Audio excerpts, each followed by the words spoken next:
नमस्कार मित्रांनो, स्वागत आहे तुमचं आताच्या ब्रेकिंग न्यूजमध्ये.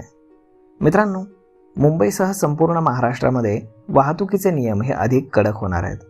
राज्य सरकारनं एक राष्ट्र एक ई चलन या प्रकल्पाच्या अंमलबजावणीला अधिकृतपणे मंजुरी दिली आहे.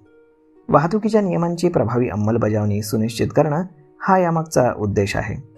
गृह विभागानं जारी केलेल्या सरकारी निर्णयानुसार या प्रकल्पासाठी 19,35,00,00,000 रुपयांची प्रशासकीय मंजुरी देण्यात आली आहे.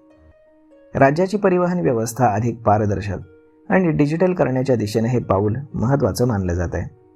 ही योजना सुरुवातीला मुंबई, पुणे आणि नागपूरसारख्या प्रमुख शहरांमध्ये प्रायोगिक प्रकल्प म्हणून सुरू करण्यात आली आहे.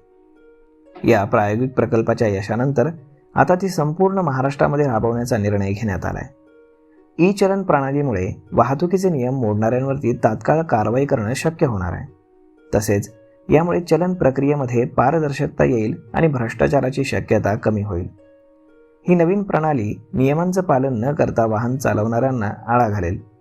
उल्लंघनाची चलनं ही डिजिटल माध्यमांद्वारे तात्काळ जारी केली जातील, ज्यामुळे रस्ते सुरक्षेचाही सुधारणा होण्यास मोठी मदत होईल.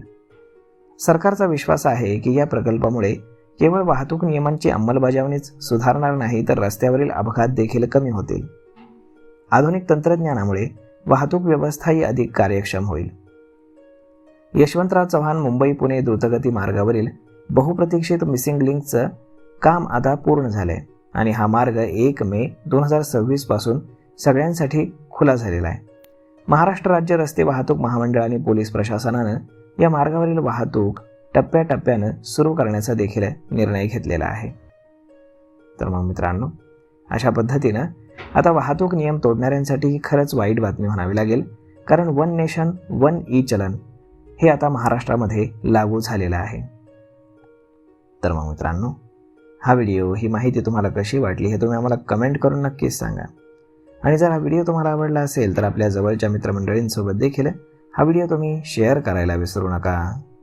धन्यवाद.